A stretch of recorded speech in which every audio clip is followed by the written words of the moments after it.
Bueno, buenos días a todos y a todas. Si os parece, vamos a dar comienzo a la jornada sobre IFS Broker versión 3.1 y su relación con IFS Food 7. Agradeceros una vez más vuestra participación en las jornadas que llevamos a cabo. La jornada de hoy, como sabéis, será grabada y si tenéis alguna duda, consulta, algún comentario que hacer, si no hay ningún inconveniente, lo dejamos para el final de la misma y lo comentamos todos juntos. Os voy a compartir el programa de la jornada. Hemos tenido algún cambio, Beatriz está solucionando un tema técnico, entonces os voy a comentar el orden de la jornada. A ver, voy a ello. ¿Estáis viendo mi pantalla?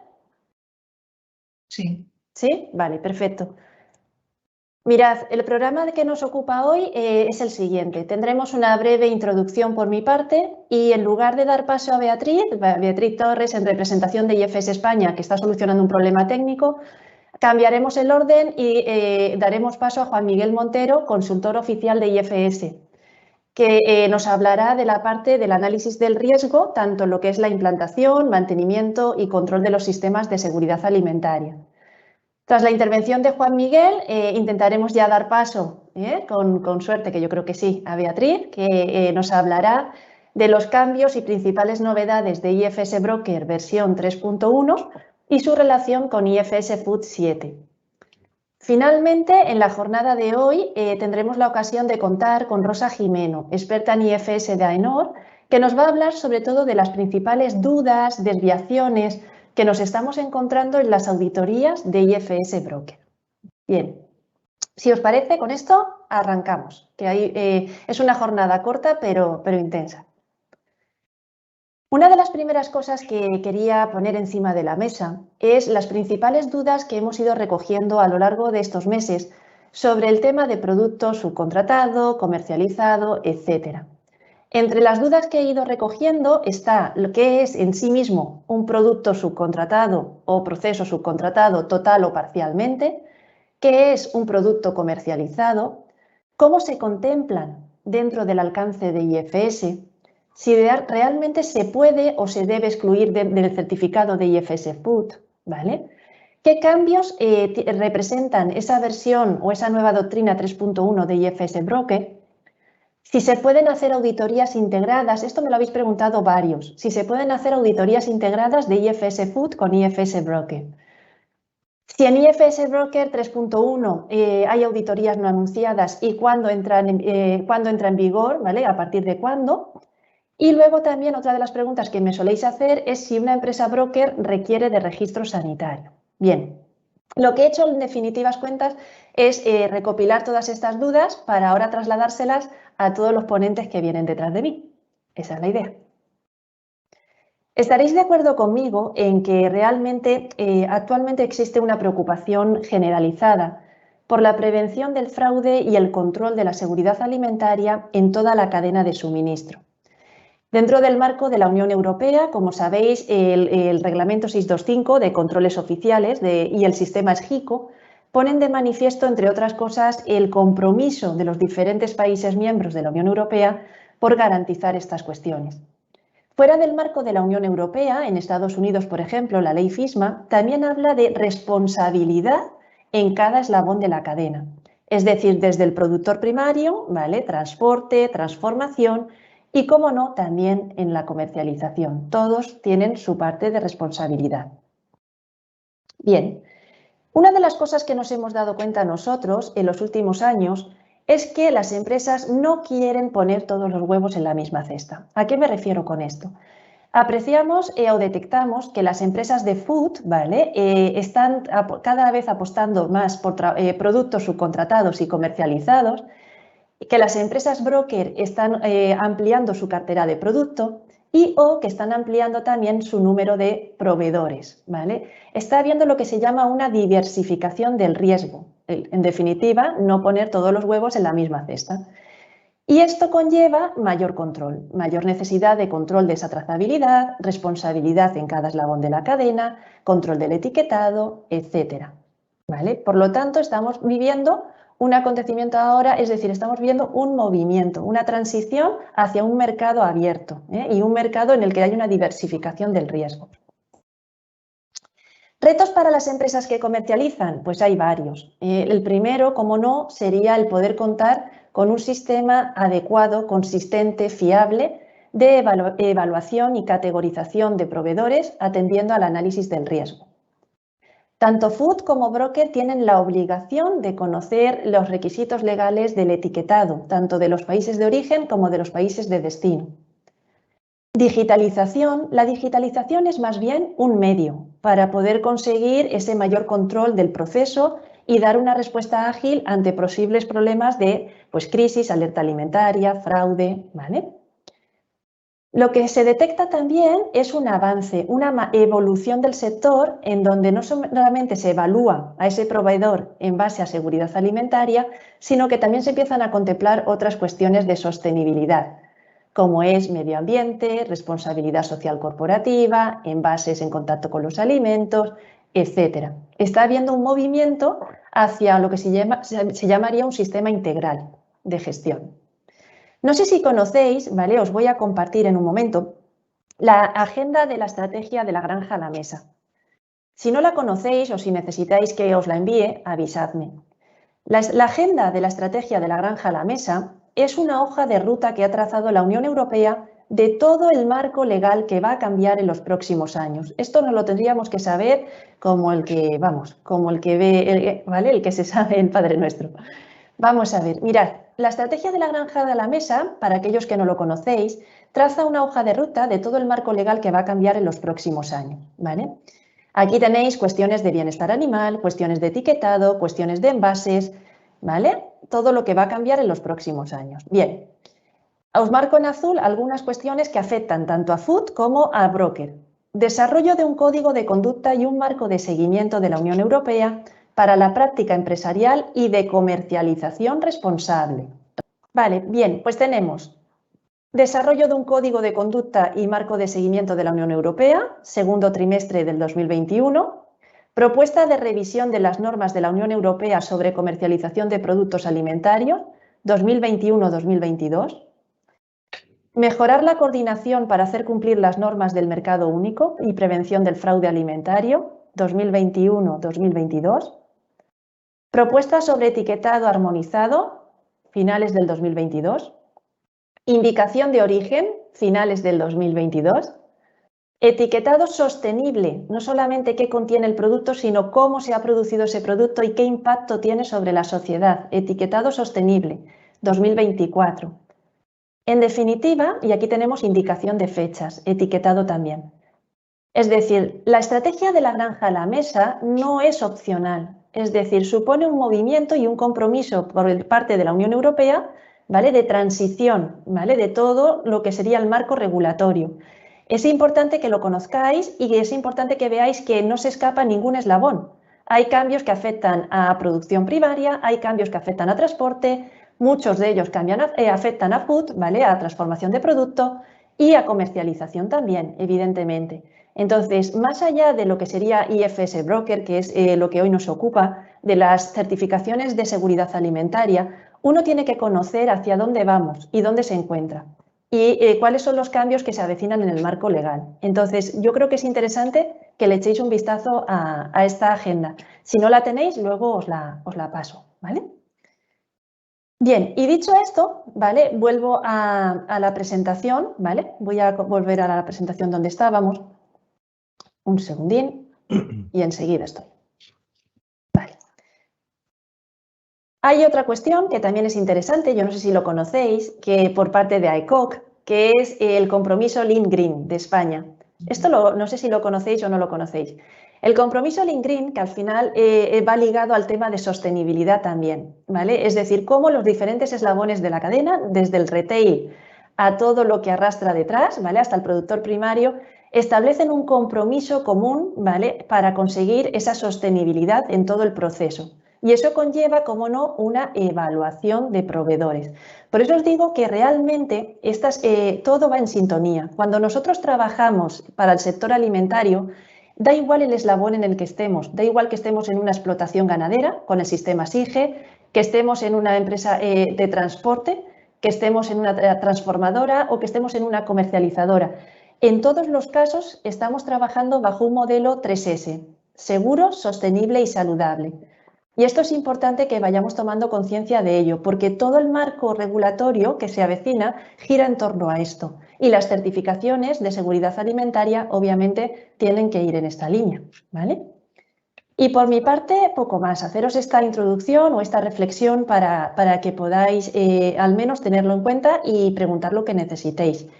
Sí que quería comentaros que sabéis que nosotros formamos parte de IFS Academy, de la Academia de IFS, y hay un curso oficial previsto de IFS Broker 3.1 para el día 2 de noviembre.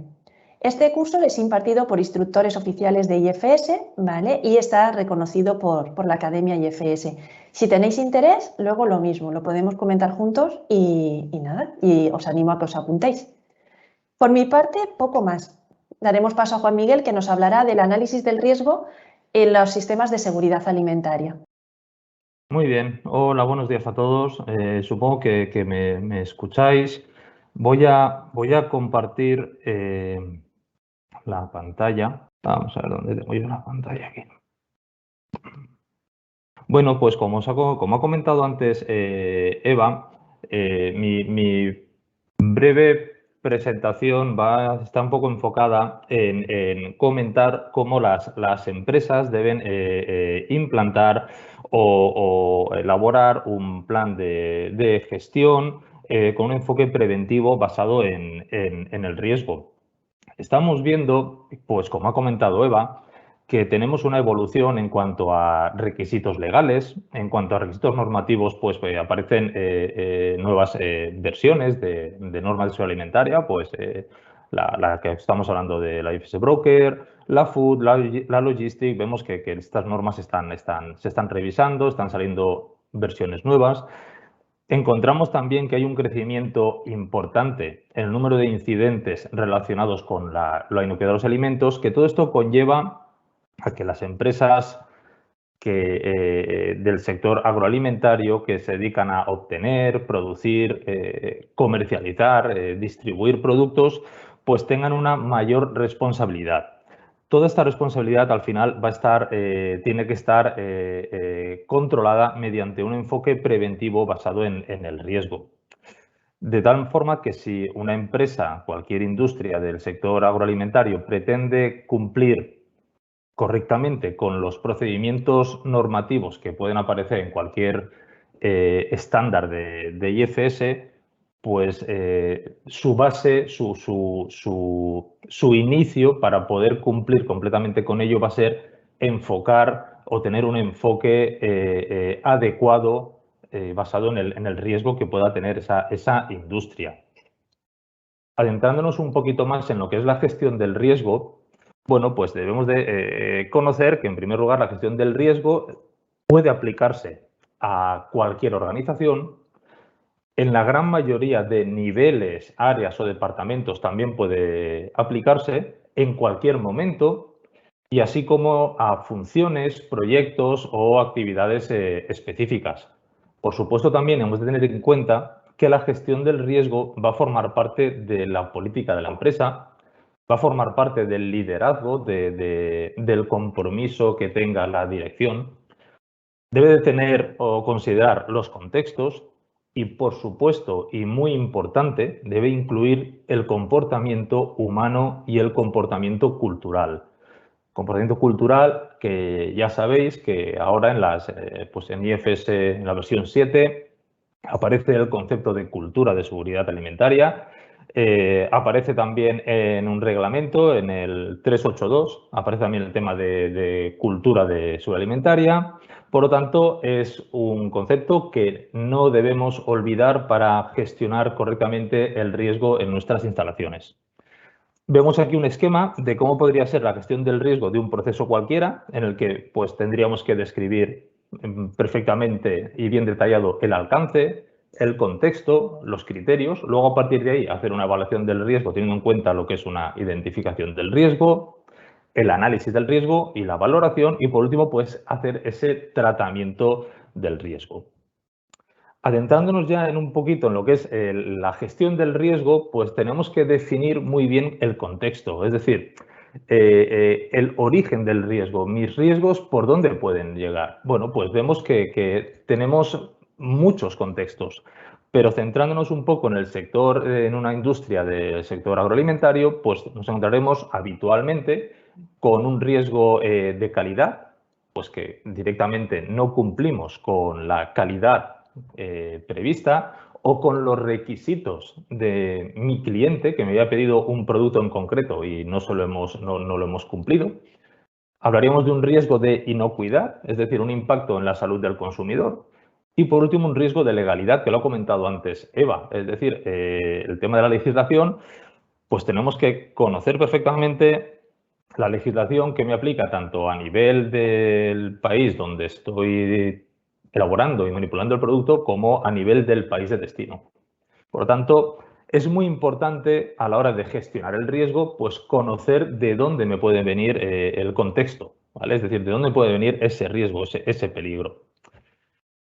Adentrándonos ya un poquito en lo que es la norma, la IFS Broker, pues sabéis que como todos los estándares de IFS hay un apartado que es el glosario, donde allí conviene, y yo siempre lo recomiendo, que las empresas no solamente se centren en los requisitos, sino que se lean completamente toda la norma y que lleguen incluso al glosario, porque allí hay muchas definiciones que nos pueden ayudar a entender lo que nos están pidiendo los requisitos.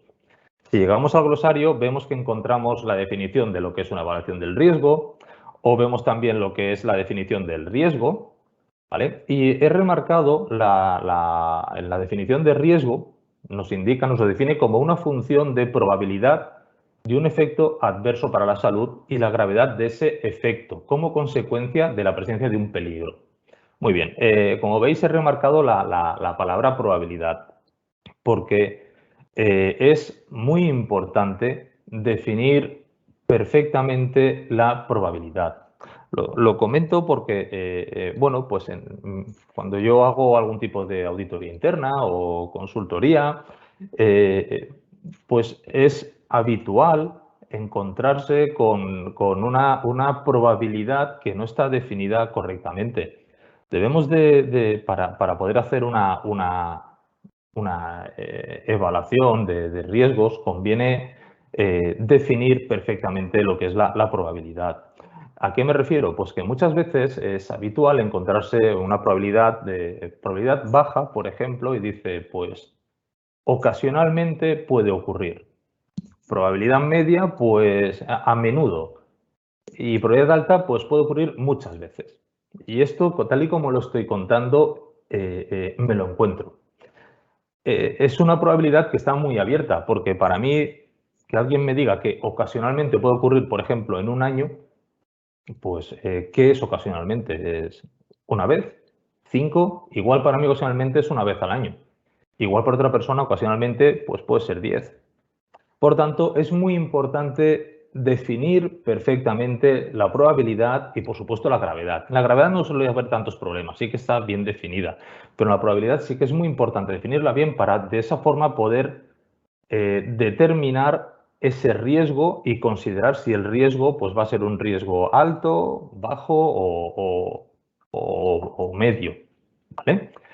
Siguiendo un poquito ya con la presentación, vemos que, pues, por supuesto, dentro de los requisitos que nos encontramos en la IFS Broker, nos encontramos con el requisito 231, que es un CAO, el CAO número 2, que nos dice que la base del sistema de control de seguridad de los productos de la empresa será un sistema de gestión de riesgos totalmente implementado, sistemático y completo. Es decir, vemos que este es un ejemplo dentro de todos los requisitos que tiene la norma donde nos habla de esa gestión del riesgo, ¿vale? Pero no tenemos que, como luego veréis, no tenemos que centrarnos en una evaluación de riesgos para cumplir con este requisito en concreto. Luego veremos que tenemos otros requisitos donde también nos lo van a pedir. Bien, por lo tanto, viendo un poquito lo que nos está pidiendo IFS Broker, pues al final, para cumplir en la medida de lo posible con los requisitos descritos en la norma, pues tendremos que hacer esa evaluación del riesgo, desarrollar un sistema preventivo de inocuidad alimentaria y, por último, por supuesto, demostrar que estamos gestionando adecuadamente y correctamente los riesgos existentes. ¿vale? Es decir, desarrollo ese sistema preventivo, establezco mis medidas preventivas y, por supuesto, estableceré las acciones correctivas pertinentes cuando vea que algún riesgo pues, se nos ha alcanzado unos niveles que no son aceptables. Bueno, siguiendo, ahora ya nos podríamos adentrar un poquito en cómo poder o qué pasos tenemos que elaborar para hacer una evaluación del riesgo.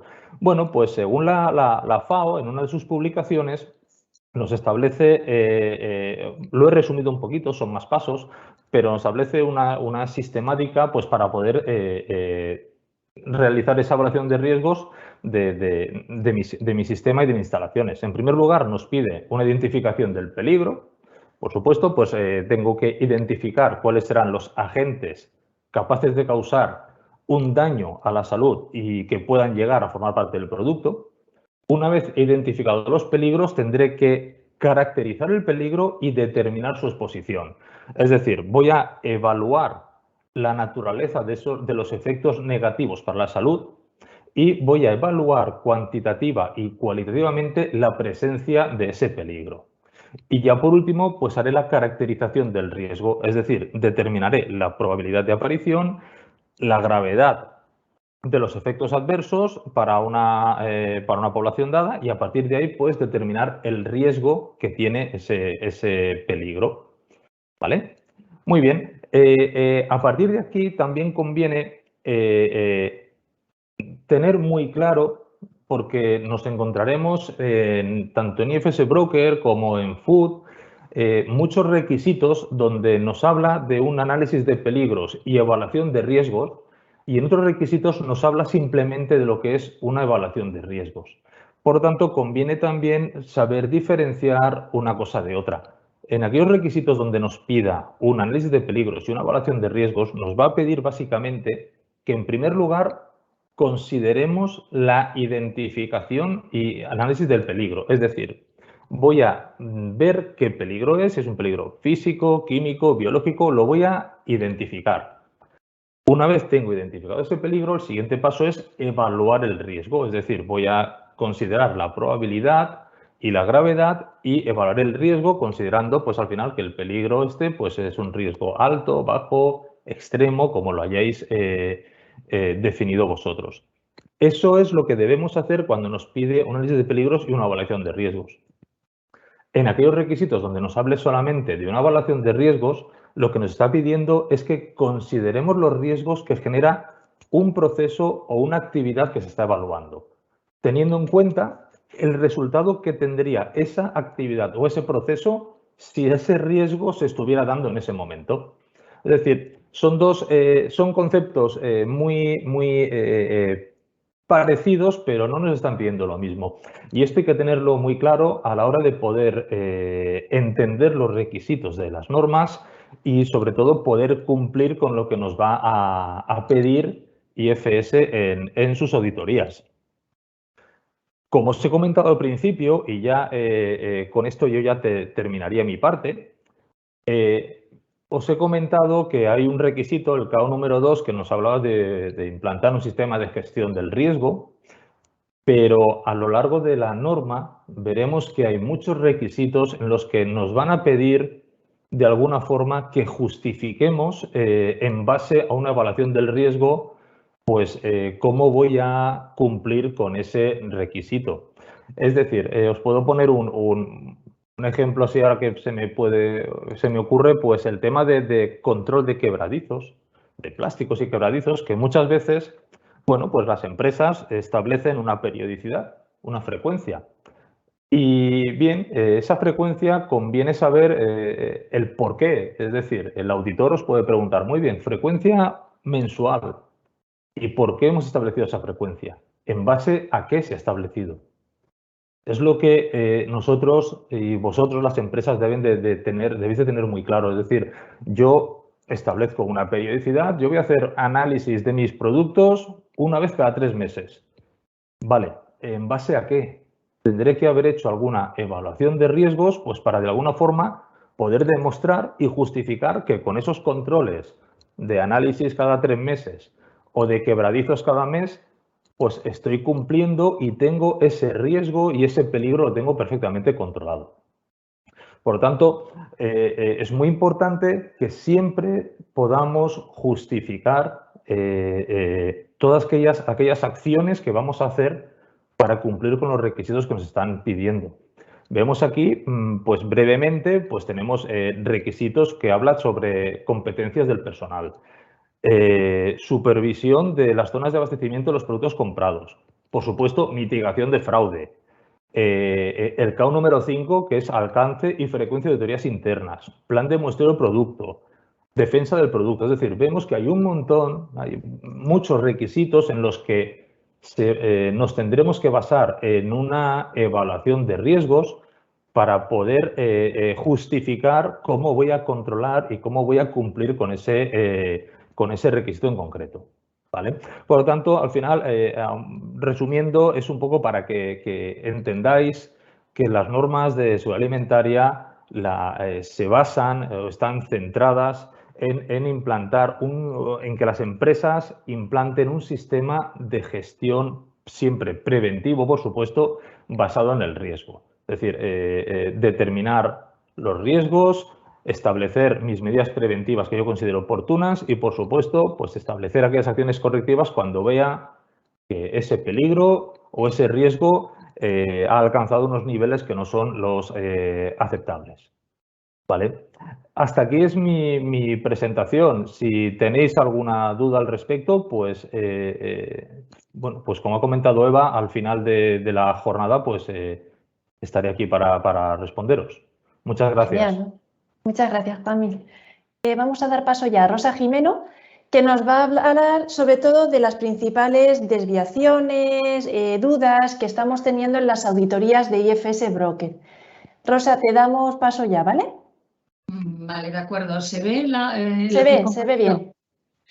Bueno, pues yo soy Rosa Jimeno, auditora de AENOR, de IFS Food, Logistic y Broker.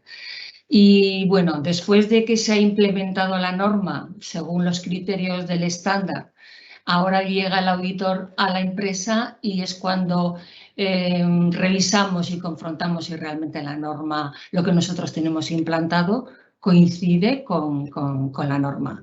Esto es una certificación.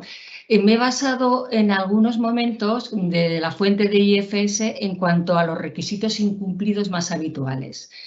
IFS tiene, bueno, pues un estudio que es finales del 2019, principios del 2020, en lo que requisitos con valoración C y D, como vemos aquí a la izquierda, vemos los requerimientos, que son variados, y el número y la frecuencia de los incumplimientos que tienen una valoración C y D.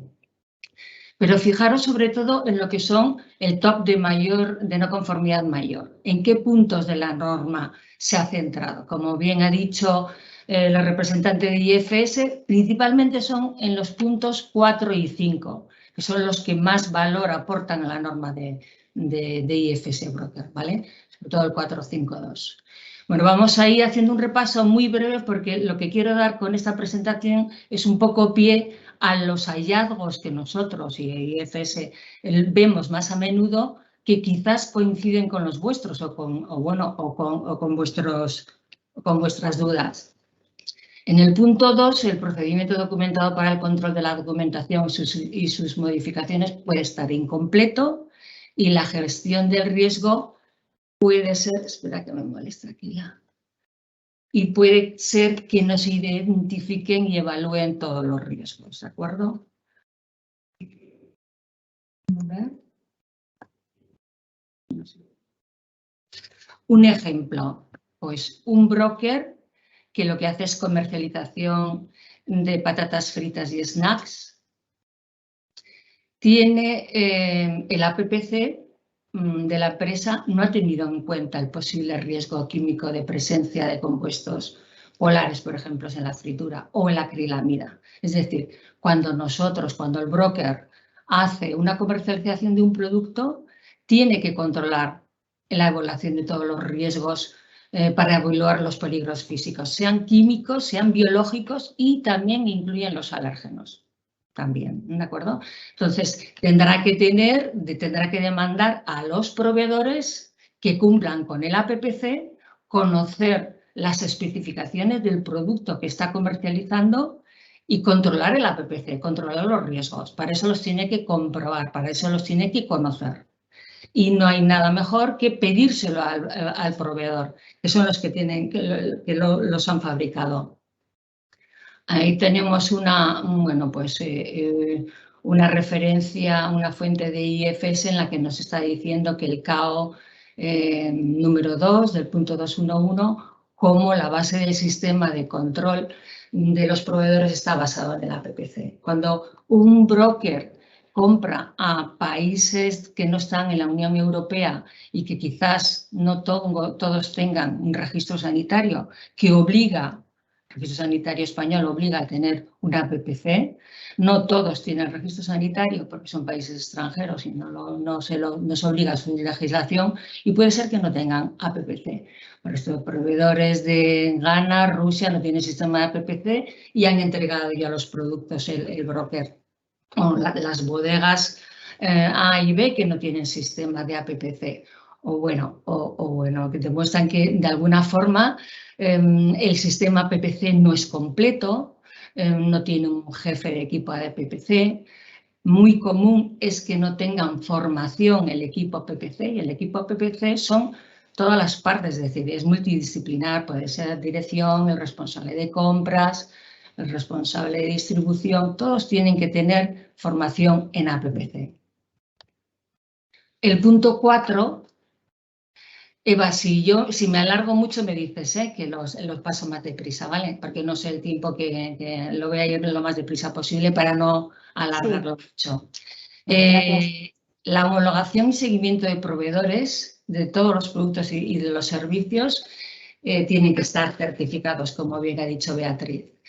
Bueno, tenían que estar certificados bajo una norma GFSI e IFS, pero si nosotros descubrimos, y esto es, por ejemplo, un ejemplo que yo me he encontrado, que uno de los proveedores no está certificado en IFS o en GFSI, porque no el alcance... A ver, solo se podrán hacer excepciones. Todos los proveedores tienen que estar certificados en una norma GFSI. Solo se podrá hacer excepciones si el cliente final acepta expresamente estas condiciones. ¿Y qué es aceptar expresamente? Beatriz le ha dado una pincelada. La evidencia escrita en papel tiene que estar presente. Un correo, un contrato de especificaciones, y debe de provenir explícitamente del cliente y tiene que estar firmado por el cliente.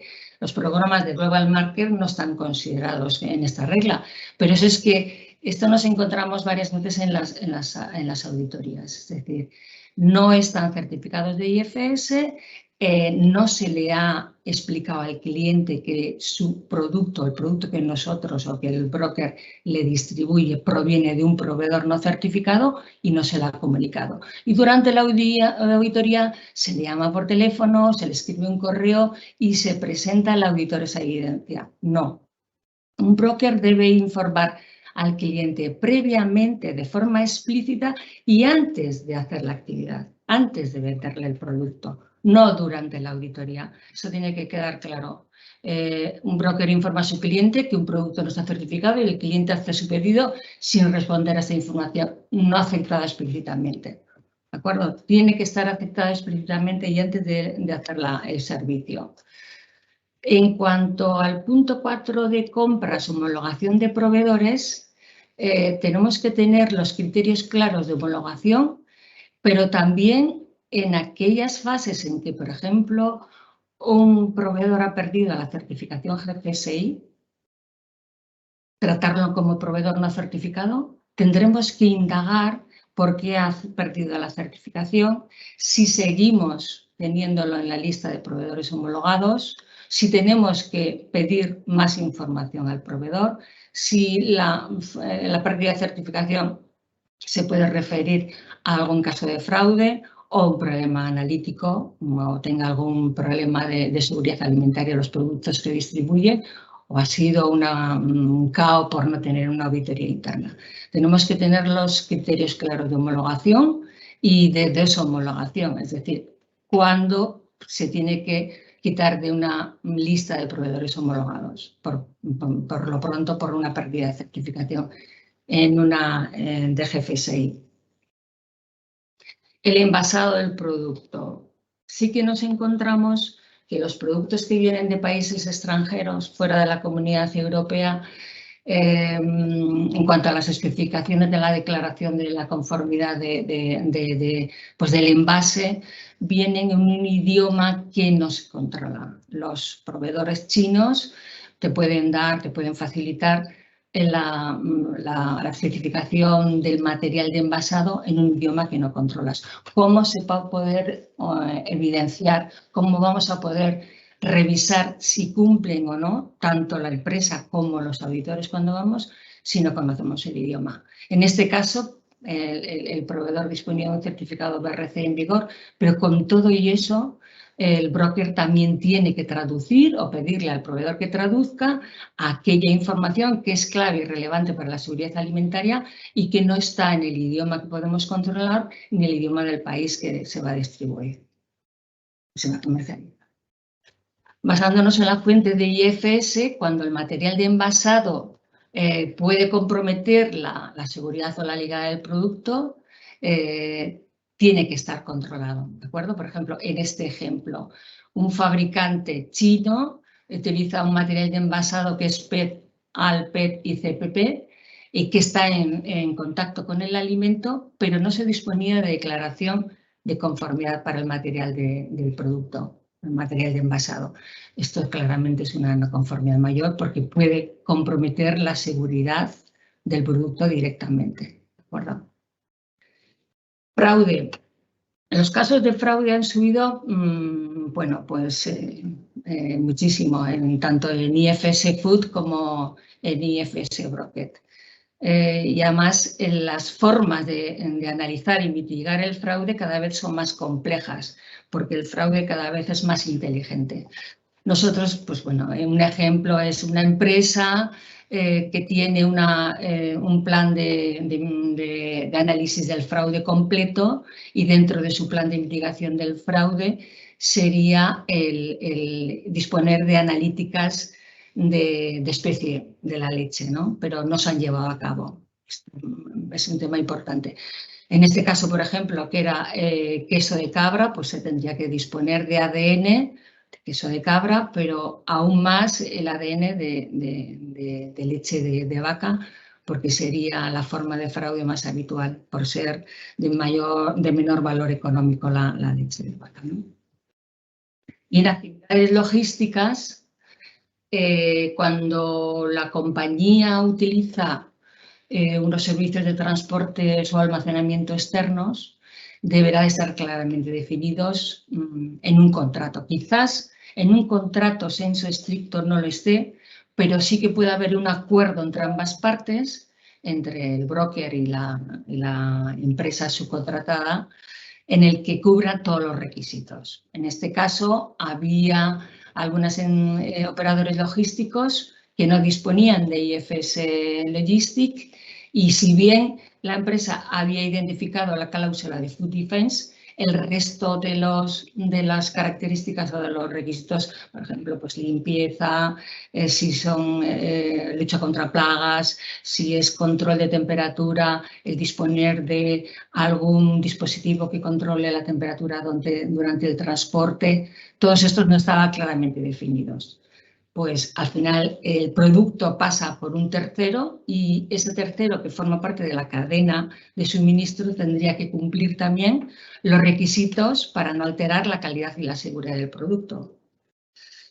Análisis de producto no disponibles. Y aquí nos encontramos, y a lo mejor nos puede ayudar un poco Beatriz, en decir cuántos análisis necesita el broker pedir al proveedor para que el broker, cuando se enfrente a una auditoría externa, tenga la garantía de que el auditor le va a admitir.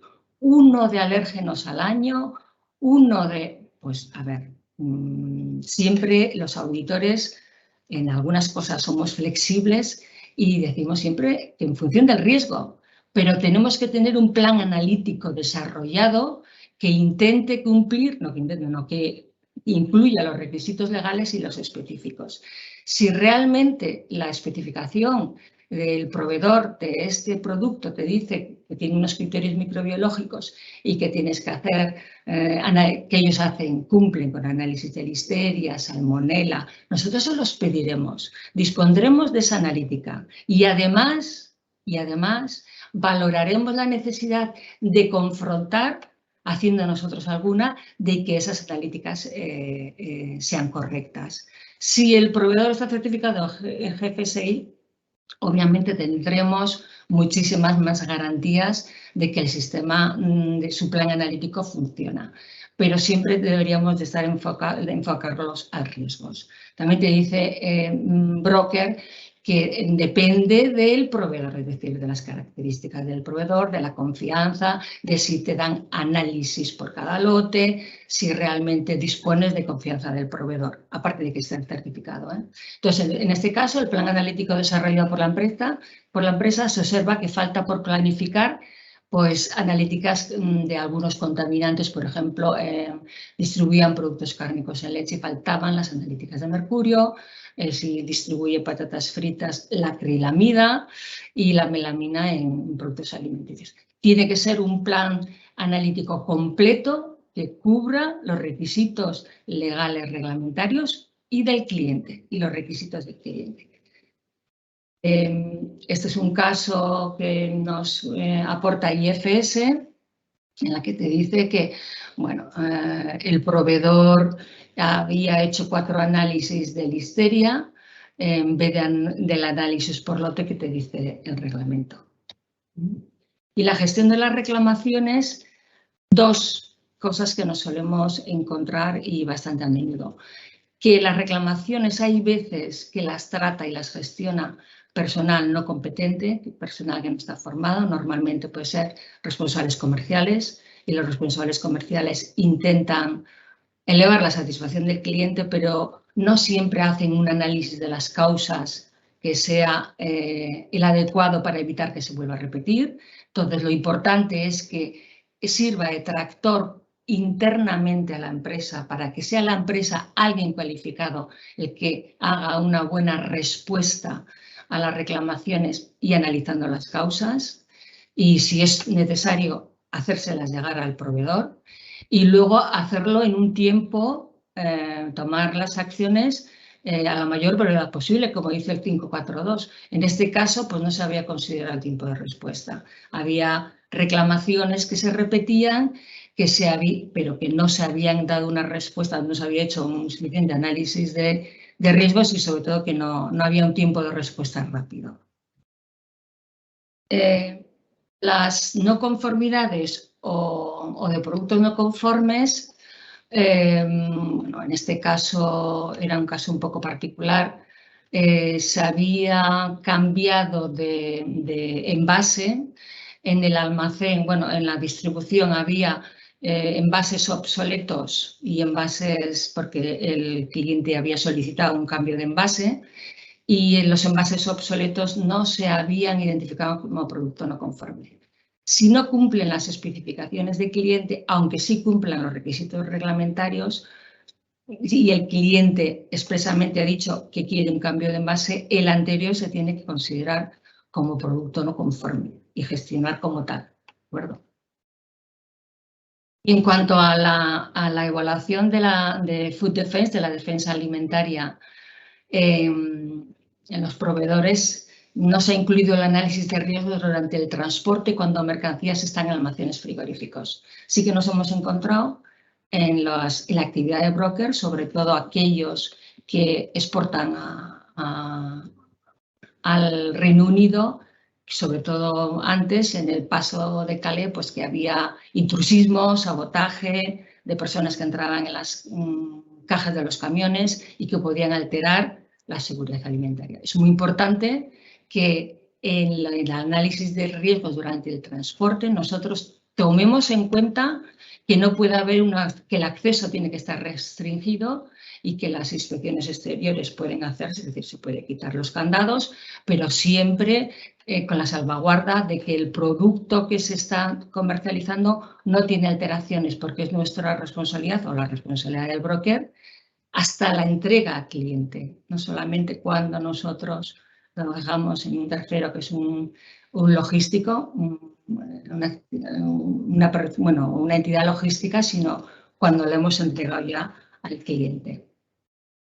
No sé si ocupa mucho tiempo, pero bueno, yo estaría encantada de, si tenéis alguna duda, a acompañaros o entre los tres podemos solucionarla cuando queráis. Y muchas gracias. Gracias a ti, Rosa. Muchas gracias. La verdad es que es muy interesante también ver todo lo que son las dudas y Sí. sobre todo las desviaciones más frecuentes con las que nos estamos encontrando tanto en las auditorías internas como luego vosotros en las auditorías de certificación. A ver, tengo dos dudas, ¿vale? Dos preguntas que nos han hecho, ¿vale?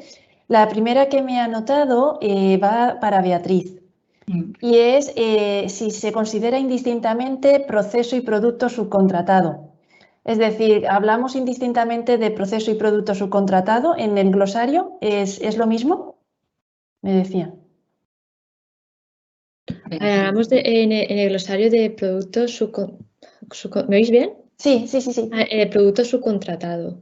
Vale. Es que ellos me preguntaban eso, es decir, ¿entendemos que producto y proceso subcontratado es lo mismo? Esa es la duda que me han preguntado, no me han dado mucha más pista. Claro, porque el producto es ya cuando está etiquetado y envasado. Ese creo que viene de la versión 6.1, que antes hablábamos proceso de productos, creo que antes hacíamos el IO, que creo que eso ha provocado un poco de confusión. El producto es totalmente subcontratado porque digo, está etiquetado, envasado, totalmente, es completo. Y el proceso es cuando, pues bueno, una parte del proceso, como bien dice la palabra, está siendo subcontratada, ya sea loncheado, envasado o etc. Eso es. Yo creo que ha ido, por ejemplo, el tema del loncheado que va y vuelve. Es decir, ¿es un producto o es un proceso parcialmente subcontratado? ¿O es lo mismo decir producto que proceso parcialmente? Yo creo que el parcialmente subcontratado, yo creo que hay algo de confusión, Beatriz, en los términos de producto y proceso. Sí. Creo que es ahí donde está me parece a mí, que es donde está la duda. No sé yo si Juanmi opina lo mismo o... Lo tienes en silencio, Juanmi, el micro. Sí, es ahí un poco donde estoy también encontrando en las consultorías, en auditorías internas, más confusión al respecto. Es decir, llega un momento que la empresa le cuesta diferenciar lo que es un producto subcontratado o un proceso subcontratado, pero yo creo que al final el proceso subcontratado es una parte de la elaboración de ese producto. Efectivamente. El loncheado, yo creo, Beatriz, corrígeme si yo estoy confundida, pero sí. Cuando tú haces un secado de jamón y tú vendes el jamón entero o deshuesado al cliente final, es tu producto. Si pasa por una empresa externa que te lo lonchea y vuelve a tus instalaciones para venderlo tú, eso es un producto parcialmente subcontratado. Tú lo que haces es subcontratas ese producto, el proceso de loncheado, con lo cual es parcialmente subcontratado. Y había una pregunta ahí, perdonad que la estaba leyendo, que decía, el congelado, si yo congelo... Sí, mira, lo voy a leer, Rosa. Vale. Mira, tenemos a Aileen, ¿vale? Dice una pregunta. En nuestro caso comercializamos un producto que compramos a través de otro broker en su marca, ¿vale? Es decir, ellos comercializan un producto que compran a través de otro broker. En principio debería bastar con su certificado para poder comprarlo. Pero la pasada auditoría que llevaron a cabo, ¿vale? Les han dicho que deben de homologar también la fábrica correspondiente. ¿Esto es así? Es decir, ellos le compran el producto a otro broker y hasta el momento lo que hacían es conformarse con el certificado de ese broker. Y lo que le están diciendo en la auditoría es que tienen que llegar a la fábrica. Ah, a la fábrica. Y homologar también la fábrica. ¿Cómo ves esto? Es que, a ver, todo depende. Es que todo depende. Esta pregunta así puesta, dices, ¿cómo vas a homologar la fábrica? Depende del producto, depende de la relación que tú tengas con el broker, Depende cómo te han llegado las últimas partidas, si ha habido reclamaciones de ese producto y ha habido no conformidades. Si es que, hombre, si el auditor ha puesto una no conformidad en eso, yo creo que el auditor durante la auditoría ha visto algo que ha dicho, necesito que esto se asegure, necesito más información. Porque tal y como está definida ahí, tú no puedes llegar hasta la fábrica. Sí que deberías de seguir toda la cadena para tener la seguridad de que el producto que se elabora está bien. Yo no lo sé, no podría yo, sin estar en la auditoría y tener más información, dar una respuesta más clara. No sé tú qué piensas, Beatriz. Totalmente de acuerdo contigo, Rosa. Estos casos siempre es mejor que tener toda la visión, ¿no? Toda la información completa para poder dar una respuesta correcta. Entonces, no sacar balones fuera, ¿eh? Exacto. Yo que haya hecho esa pregunta, no es que no queramos comprometernos, ¿eh? Es que no, pero es contar con todo el escenario, con toda la información. Claro, yo invito que, bueno, he puesto mi email al final, Eva también lo tiene. Nosotros recibimos preguntas tanto de entidad de certificación como empresas certificadas por IFS, entonces estas dudas nos podéis dirigir también a nosotros, a IFS, que siempre, como he dicho, es mejor con el COI de la empresa. Hay que ir al oráculo a que responda. Eso es. Tenemos aquí otra que es de food, ¿vale? Esta es una empresa de food. Si hay cambios o retirada de producto marca propia, no del cliente, ¿también se tiene que notificar a la entidad de certificadora? Sí. Claro, sí. Sí, claro. Pues perdona, Rosa, creo que estabas ahí contestando. No, perdona, no. La respuesta es clara, ¿no? Al final no deja de ser una retirada. Y la retirada tú tienes que... perdonar, se me está acabando la batería. Nada, no te preocupes. La tienes que... en el plazo de más de 3 días. Vale. Exacto. Hay que saber lo que es en el plazo de 3 días. 3 días naturales. Eso es, 3 días naturales, o sea, eso es importante también, ese dato. También nos hemos encontrado alguna vez que lo he hecho el viernes y hasta el martes, no. Si te pasa el viernes, el lunes tienes que estar notificando, comunicando.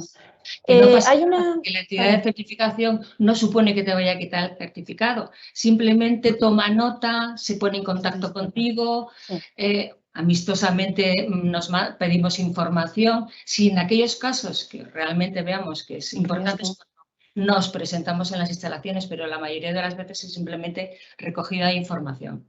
Está claro. Vale, ¿hay alguna empresa en la que sí que les han dicho, la certificadora, que cada 3 años tendrían que pasar por esa auditoría no anunciada? No como algo opcional, sino como que lo daban por hecho. Pero comentaba Beatriz que no, que es opcional. Para Food sí, y para Broker no. Justamente ayer estuve hablando con la responsable de la norma de Broker, pues acaso había habido un cambio, y por ahora no, debido a que tenemos en cuenta, como he dicho antes, que en Broker tenemos a empresas de a lo mejor de un solo trabajador, lo cual aún estamos gestionando un poco cómo se podrían hacer. Entonces, hoy por hoy no es. Food, a lo mejor había un poco de confusión porque en Food sí que es obligatorio. Yo creo que sí, que va por ahí. Si me permitís, y otra confusión que suele haber muy a menudo es que como en Food dispone la empresa de 2 semanas para el plan de acción, ¿con evidencias o sin evidencias? Es una pregunta porque lo confunden también con IFS Food. ¿Con evidencias o sin evidencias? Con evidencias, en Broker sería como las correcciones, sí. Ya, es que en tu esto no aparecía en ningún lado con evidencias. Y también es otra duda. Vale. Sí, pero bueno, evidencias, como estamos diciendo, son en Broker sería, pues por ejemplo, pues no había una formación, pues enviar la formación, o hay que actualizar un documento, trazar dónde había sido la actualización, o sea, este tipo de evidencias. Esto viene por GFSI. Sí, entiendo que puede crear unas confusiones, es verdad. Y quizás nosotros también damos que se entiende, claro. No, pero es buena nota esto también. Para mí también es interesante saber que no está claro, pues para luego comentarlo con el equipo y ver si hace falta enviar alguna newsletter que aclare algunos puntos. Vale, genial. Otra de Food. ¿Congelación en un almacén externo se considera proceso parcialmente subcontratado? Obviamente. Congelación si se toca producto. Dice congelación en un almacén externo. Para Food. Es un Food que lo hace. La consulta lo está haciendo un Food. es un proceso. Proceso parcialmente subcontratable. Efectivamente, necesitamos la validación del proceso de congelación, necesitamos tener la IT de congelación. Es un proceso que sufre el producto. Hay una alteración, puede haber una microbiología específica, es un proceso. No, vale, sí. Ahí queda claro. Vale, otra duda. Buenos días, os escribo unas dudas. Los proveedores logísticos, principalmente transitarios, siempre dicen que el RGSA, ¿vale?, no les aplica. ¿Esto es cierto? Leyendo el reglamento entiendo que deben tenerlo. Tampoco aceptan realizar una PPCC, plan del fraude o de Food Defense. Estamos hablando de proveedores logísticos, principalmente transitarios. ¿Qué podemos hacer ante esto si la norma exige un GFSI o cumplir estos requisitos? Nos dicen que clientes grandes no les exigen estos documentos. Yo creo que aquí se están mezclando cuestiones que son requisito legal, ¿no?, que son de base, que deben de cumplir por encima de, ¿no? ¿O cómo lo veis vosotros? A ver, ¿es un transitario qué es? ¿Un logística? Logística, proveedor logístico. Y sí, que no tienen registro sanitario. Claro. Es que este es el tema que nosotros estamos también encontrando, que cuando hay tránsito nacional y es por transporte, por supuesto que el propietario del transporte tiene que tener registro sanitario. Claro. Cuando es un remolque, es el del remolque, o sea, donde va el producto. Es que yo creo que es de base depende de si es norteamericano o claro, no hay registro sanitario. Entonces, claro.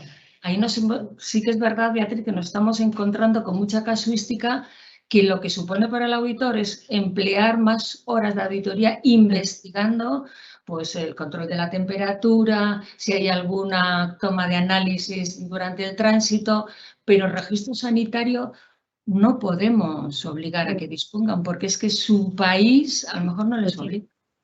Entonces, nos estamos encontrando con documentación de carga, descarga, tránsito, descarga en país de destino con ciertos controles, pero no con todos los que nos encontramos aquí en España. Entonces, tenemos que hacer un poco análisis de riesgos, pero no hay un registro sanitario para el transitario. No. Que yo conozca, por lo menos, ¿no? Los que yo he hecho, no he visto ninguno. Vale, y luego, bueno, aquí dice, ¿a qué se refiere Beatriz con la responsabilidad sobre las materias primas? Además de sobre el proveedor, cuando tenemos producto de marca propia, me refiero desde el punto de vista de broker.